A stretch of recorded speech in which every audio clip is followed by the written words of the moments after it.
5 days strategy for economics.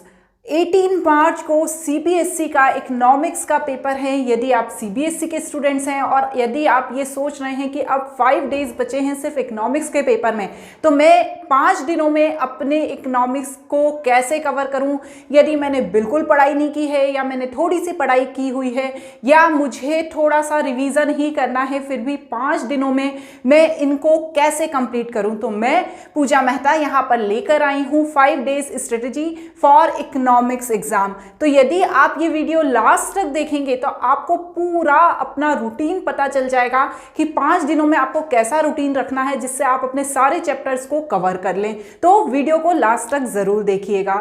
यहाँ पर सभी यूनिट्स की मैंने डिटेल दी हुई है, आप स्क्रीन पर देख सकते हैं। देखिए सभी यूनिट्स के बारे में दिया हुआ है। टोटल 8 यूनिट्स हैं हमारे इकोनॉमिक्स में। हर यूनिट के मैंने यहाँ पर मार्क्स दिए हुए हैं। फर्स्ट यूनिट से 10 मार्क्स के क्वेश्चन आने वाले हैं, सेकंड यूनिट से 6 मार्क्स के, थर्ड यूनिट से 12 मार्क्स के, फोर्थ यूनिट से 6 मार्क्स के, फिफ्थ यूनिट से 6 मार्क्स के, 6 यूनिट से 12 मार्क्स के, सबसे ज़्यादा मार्क्स के यूनिट 7 से आने वाले हैं 20 मार्क्स से, एंड यूनिट 8 से 8 मार्क्स के आने वाले हैं। तो यहाँ पर यदि आप वेटेज देखेंगे तो सबसे ज़्यादा जो वेटेज है वो यूनिट 7 का है 20 मार्क्स का। उसके बाद 12 मार्क्स वाले 2 चैप्टर हैं, कौन सा है, यूनिट 6 एंड यूनिट 3, ठीक है ना, ये 12 मार्क्स के हैं। तो ये 3 चैप्टर को तो आपको किसी भी हालत में स्किप नहीं करना है, इनको पढ़ ही लेना है। उसके बाद 10 मार्क्स का चैप्टर है यूनिट 1 वाला, और उसके बाद जो नेक्स्ट है यूनिट 8 वाला वो 8 मार्क्स का है, और बाकी 3 बचे हुए 6 मार्क्स के हैं। तो यहाँ पर मैं मार्क्स इसलिए बता रही हूँ कि यदि आप स्किप करने का सोचें कोई चैप्टर तो इन मार्क्स को देख लीजिएगा कि यदि आपने सीधा यूनिट 7 स्किप करने का सोचा है तो बिल्कुल भी उसे स्किप नहीं करना है, क्योंकि उससे 20 मार्क्स के क्वेश्चन आने वाले हैं। तो अब यहां पर हमने सभी यूनिट्स को देख लिया, ये आप थोड़ा बहुत तो पढ़ ही चुके होंगे। अब आपको 13 मार्क्स से कैसे स्ट्रेटेजी करनी है, तो यहां पर अब हम वो देखते हैं। तो चलिए 13 मार्च की स्ट्रेटेजी स्टार्ट करते हैं। यहाँ पर 13 मार्च को आपको क्या पढ़ना है, उससे पहले मैं आपको एक बात बता देती हूँ कि हर दिन आपको कम से कम 2 यूनिट पढ़नी है, ठीक है। हमें 4 दिन के बारे में सोच के चलना है। जो हमारा 5th डे है अभी हम उसको छोड़ देंगे। हमें ये सोचना है कि सिर्फ हमारे पास 4 ही दिन हैं, 13, 14, 15 एंड 16, ठीक है। अभी हम 17 मार्च को बिल्कुल नहीं देखेंगे सीधा, क्योंकि 18 मार्च को आपका पेपर होने वाला है। अब आपको 13 मार्च को पढ़ना क्या है, 13 मार्च को आपको कोशिश करना है कि यूनिट 1 एंड यूनिट 2 हमारी कंप्लीट हो जाए, ठीक है ना। ये 2 यूनिट हमारी 13 मार्च को कंप्लीट हो जाए। अब आप बोलेंगे मैडम ये कैसे हो पाएगा, तो इसके लिए मैं आपको थोड़ा सा एक रूटीन बताने वाली हूँ। यदि आपने उसे फॉलो कर लिया तो डेफिनेटली आपकी ये दोनों यूनिट एक दिन में कंप्लीट हो जाएगी। बस थोड़ी सी आपको मेहनत करनी पड़ेगी। इसके लिए आपको सुबह 6 AM पर उठना पड़ेगा। 6 AM to 9 AM तक आपको पढ़ाई करनी है, ठीक है। यदि आप 6 बजे से उठते से ही पढ़ाई नहीं कर सकते हैं, आपको फ्रेशन अप होना पड़ता है, तो आप 5:30 पर उठिए, अपना मिल्क वगैरह जो भी आप लेते हैं वो लीजिए, फ्रेश होइए और 6 बजे से बिल्कुल पढ़ाई स्टार्ट कर दीजिए। 6 to 9 आपको पढ़ाई करनी है। उसके बाद आपको क्या करना है, 6 to 9 पढ़ाई करने के बाद आपको 9 to 10 ब्रेक लेना है। इस ब्रेक में आप ब्रेकफास्ट कर सकते हैं, ठीक है। इस ब्रेक में आप ब्रेकफास्ट कीजिए। उसके बाद आपको फिर क्या करना है, उसके बाद आपको फिर से 10 to 1 क्या करना है, 10 to 1 आपको फिर से करना है। अब इसमें 6 to 9 में भी आपको यूनिट 1 पढ़ना है और 10 to 1 में भी आपको यूनिट 1 ही पढ़ना है, ठीक है। तो ये 6 आवर, 3 आवर ये एंड 3 आवर ये, ठीक है। ये 3 आवर एंड ये 3 आवर, आपको टोटल 6 आवर एक यूनिट को देना है। अब आप वो कैसे करेंगे ये आप लोगों को देखना है, क्योंकि यदि आपने बिल्कुल भी पढ़ाई नहीं की है तो आप या तो ऐसा कीजिए कि इंपॉर्टेंट पॉइंट्स देख लीजिए इस 6 घंटे में, या आप पढ़ चुके हैं तो इनको एक बार दोबारा रीड कर लीजिए। तो आपको पहली यूनिट को सिर्फ 6 घंटे देना है। उसके बाद आपको फिर क्या करना है, 1 2, ठीक है। फिर आपको क्या करना है, 1 2 3 ब्रेक ले लेना है। इस ब्रेक में आप क्या कर सकते हैं, आप अपना शावर वगैरह ले सकते हैं। इसके बाद आप अपना लंच करिए, ब्रेक लीजिए, थोड़ा फ्रेश होइए। तो 1 2 3 2 आवर का आप ब्रेक ले सकते हैं, ठीक है। 2 आवर का आपको ब्रेक ले लेना है। उसके बाद फिर से हमें हमारी स्टडी को स्टार्ट करना है। 3 to 6 इसमें हमें क्या पढ़ना है, इसमें हमको यूनिट 2 पढ़ना है, ठीक है। यूनिट 2 को हमें यहाँ पर 3 घंटे फिर से पढ़ना है।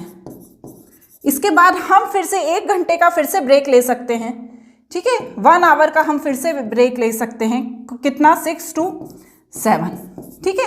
इस 6 to 7 का आप ब्रेक लीजिए, इसमें अपना डिनर वगैरह कर लीजिए। यदि आपको डिनर नहीं करना है तो आप स्नैक्स वगैरह खा सकते हैं। और इसके बाद जो लास्ट हमारा जो लॉट है पढ़ाई का, वो है हमारा 7 to 10। ये भी यूनिट 2 के लिए ही रखिए और इसमें भी 3 घंटे पढ़ाई कीजिए। तो आपके कितने हो गए बच्चों? 6 घंटे हो गए आपके यूनिट 1 के, ठीक है ना। 6 आवर हो गए आपके यूनिट 1 के और 6 आवर हो गए आपके यूनिट 2 के, ठीक है। तो एक दिन में 13 मार्च को आपके 2 यूनिट को आपको किसी भी हालत में कंप्लीट करना है। सेम ऐसा ही प्रोसीजर आपको अपनाना है कहाँ पर? 14 मार्च में, जिसमें आपको क्या करना है, जो आपकी बची हुई है यूनिट 3 और यूनिट 4, सेम वही रूटीन से सुबह 6 to 9 एंड 10 to 1 फॉलो करके आपको 6 आवर में इसे कंप्लीट करना है। और उसी तरह यूनिट 4 है जो, वो 3 to 6 एंड 7 to 10, 6 आवर में आपको इसको कंप्लीट करना है, ठीक है। तो यहाँ पर आपके पास आपको कम से कम 12 आवर डेली पढ़ना पड़ेगा 4 दिन। तो आपके क्या होंगे ना, ये यहाँ पर 14 मार्च को आपके टोटल कितने चैप्टर कवर हो गए? आपके टोटल कवर चैप्टर 4 यूनिट, ठीक है ना। 2 हमने कर ली 13 को, 2 कर ली हमने 14 को, ठीक है। इसी तरह से हम 15 को आएंगे। 15 को भी हम क्या करेंगे? 6 and 5 and 6 यूनिट, ये 2 यूनिट को हम 15 मार्च को कवर करने की कोशिश करेंगे। सेम वही रूटीन फॉलो करेंगे जो हमने पिछले दिनों में किया है। और उसके बाद आ जाएगी 16 मार्च। 16 मार्च को हमारी कितनी बचेंगी? हमारे पास बचेगी 7 and 8, ठीक है।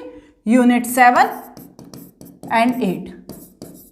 और इससे भी हमें 2 यूनिट को 16 मार्च को कंप्लीट करना है। सेम वही रूटीन फॉलो करना है जो हमने अभी पिछले दिनों में किया था। तो ये हमारे 16 मार्च तक कितने डेज हो गए?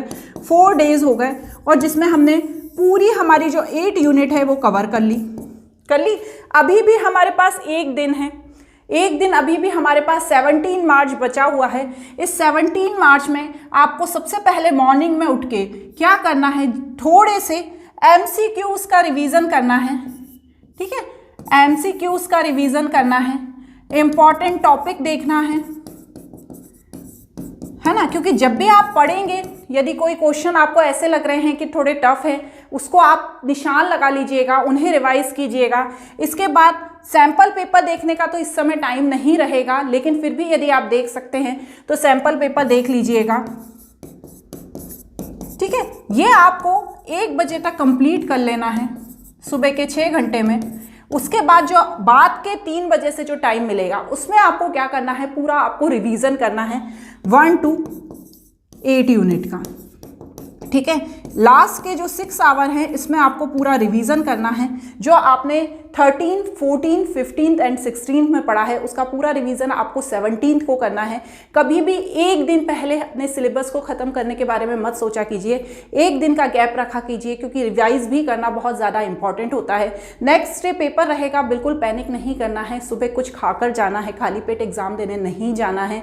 बिल्कुल टेंशन फ्री होकर एग्जाम देना है। जो क्वेश्चन लग रहे हैं कि हाँ हमें अच्छे से आते हैं, उन्हें पहले अटेम्प्ट कर लेना है। अपनी हैंडराइटिंग को बहुत ही क्लीन रखना है, बार बार क्वेश्चन को करने के बाद काटना नहीं है। तो ये सभी बातें बहुत ज़्यादा इंपॉर्टेंट होती हैं, क्योंकि सिर्फ आप अच्छा लिख रहे हैं ये ज़रूरी नहीं होता है, आप अच्छे से प्रेजेंट कर रहे हैं ये भी बहुत ज़्यादा ज़रूरी होता है। तो कोशिश कीजिए कि जो आपकी कॉपी है वो बहुत ही अच्छी दिखाई दे। तो आप अच्छे से क्वेश्चंस के आंसर लिखिएगा, पॉइंट्स टू पॉइंट क्वेश्चन यदि पूछा गया है तो उसे लिखिएगा। इसके बाद 18 को आपका आ जाएगा पेपर वाला डे। तो इस पेपर वाले डे जो मैंने अभी 17 में बता दिया, उसको आपको फॉलो करना है। आपको बहुत ही टेंशन फ्री होकर एग्ज़ाम देना है। आपके एग्ज़ाम के लिए आपको ऑल द बेस्ट।